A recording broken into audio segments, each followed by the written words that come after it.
Alright, I'm finally gonna get to this video. Y'all like my outfit? Yeah. Like raggedy, funky look that they claim all truck drivers have.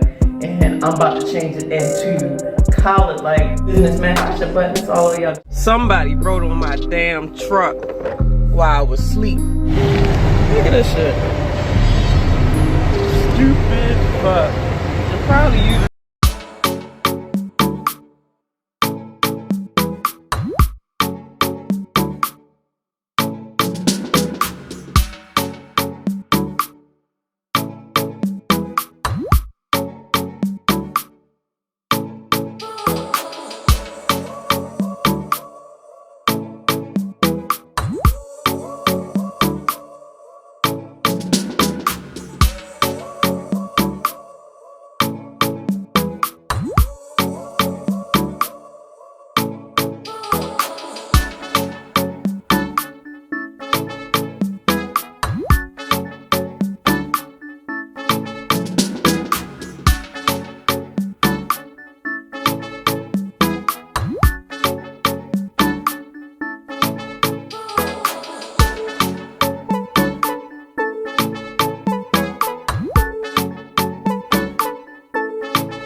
Good morning, everybody.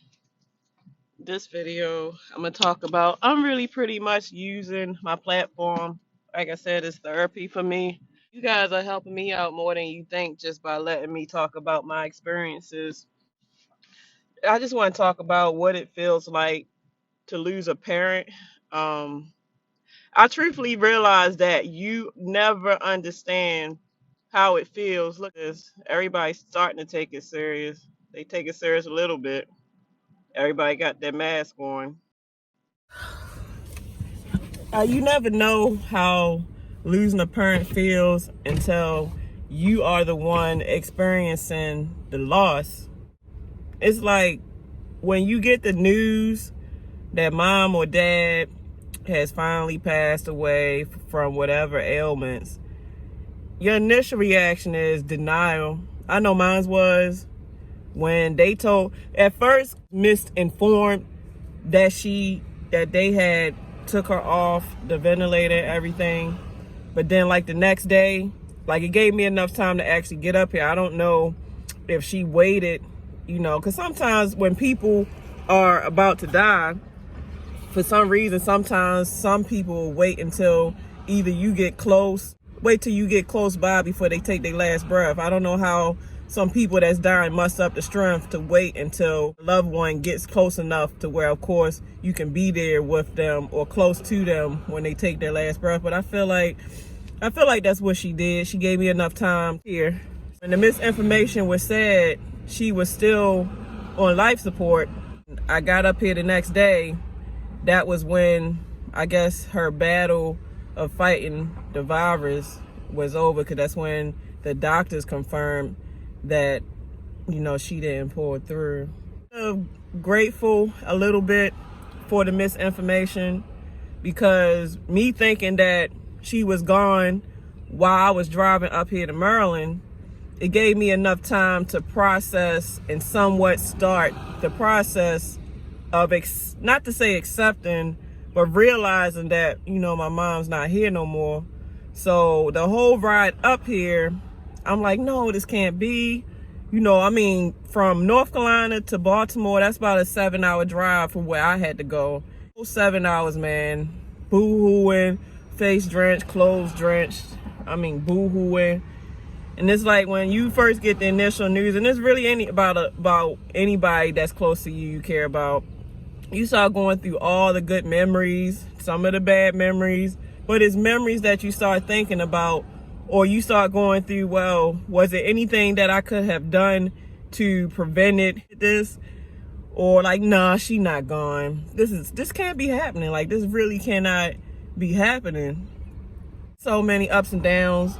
And it's like, depending on who, like as far as losing a parent, depending on your position in your family, whether you the strong one, the weak one, the one that had to deal with all the family issues, or you the one that hold the family together, now you have to assume your role. You have to assume your role and either be that strong person that gotta, you know, help with getting all the funeral plans together. You gotta help with holding yourself together. You can kind of help the other rest of the family members look at you as a stronghold so that they can be strong. Or you might have multiple strong people in your family. Like me and my sister, we finally mended our differences, and right now we are working together to uphold us, her husband. And that's another thing too. Let's just say your mom or your dad died, and maybe they were still married, or you got a stepmom or a stepdad. They was just married. It's really rough on a spouse. Some spouses go so far deep into a depression, they don't want to live no more. And you do have some spouses that proceed the spouse that died, meaning like they end up dying not too soon after the person that they lost. Because some people are so in love that when they lose somebody they love, they can't cope. You know that your mom or dad that just passed and they had a spouse, please be by that spouse side, because that spouse is not able to be by himself. Like, he's going to need all the encouragement. He or she going to need all the uplifting, because they can easily sink into a rabbit hole to where they might not return out, and they might sink to where they end up passing too. Like, when you lose a parent, or really any loved one, because my sister lost her daughter and she said the same thing, it's like you lose time. You lose time, you lose track of days, you lose track of what time it is. You lose time. Before you look up, you done lost a week. Before you look up, you done lost a day. You done lost, like, time goes by so fast and you don't even realize where it went. Your mind is gone. And then you start really feeling like you're going crazy. Some people get violent. Some people don't care about life no more. I feel like, especially in these times we're living in, if you know the truth and you learn about death, I mean, it's gonna hurt, because especially if you used to talking to your parent. Because me, I talk to my mom like a few times a week. Like, we talked all the time. Like, she would call me just to check on me. I would call just to check on her, and she'd tell me about her work day and how her day was and this and that. Like, I always was an ear to my mother, because I love my mother. Like, my mother, man, I'm a mama's girl. I'm a mama's girl all day. I'm about to get teary-eyed now, but it gets tough, man. And the hard part is trying to accept that you'll no longer be able to talk to her no more. what I did was I pretty much recorded my mom's voicemail. That's another thing too, man. If you are parents, some people don't like being on the camera. They don't like taking pictures and this and that. But memories mean so much when you're gone. And my mother was one of the people that she wouldn't really take no pictures, and she never was going to do no video. So I technically don't have no real like visual memories of my mom to go back on to hold me over when I just need to see her one more time or hear her voice. So the only thing I had was her voicemail. So I just pretty much, I recorded her voicemail. If I just wanted to hear her voice, you know, I got her voicemail to do so. But that's never going to be enough. And like I said, once you understand death and you know that energy, you can't kill energy, you know that their physical body is here and is not here, but their soul and spirit body is either in heaven or, I mean, nobody, I say heaven or hell, or it could still be walking the earth. And I know this for sure. When my kid's father passed, he didn't cross right over right away. Like, I was still seeing signs that he was still here. I seen him walk out my place not too long after we buried him. Like, he was cutting the TV on and off. Like, me and my kids would be downstairs. I would hear banging on the walls. I think he was mad because he wasn't ready to go. I can attest that some souls, like, they visit you. So that's energy. So that's proof that they didn't die. They just transitioned into another world. And it could still be this world where they're watching over you. You can kind of think like that and realize that in a little bit of sense, that helps you to cope with the loss. And then if you have a mature mentality, you just learn that death is a part of life. It's hard to accept that death is a part of life, but death is a part of life. I gotta die. My parents gotta die. All my sons, we all got the same destination. It's just is in different time frames. So somebody's gonna go before somebody. So it's pretty much the dead burying the dead. I just thought, I am not gonna lie to you, I thought that I would go before my mother because of the type of work I do.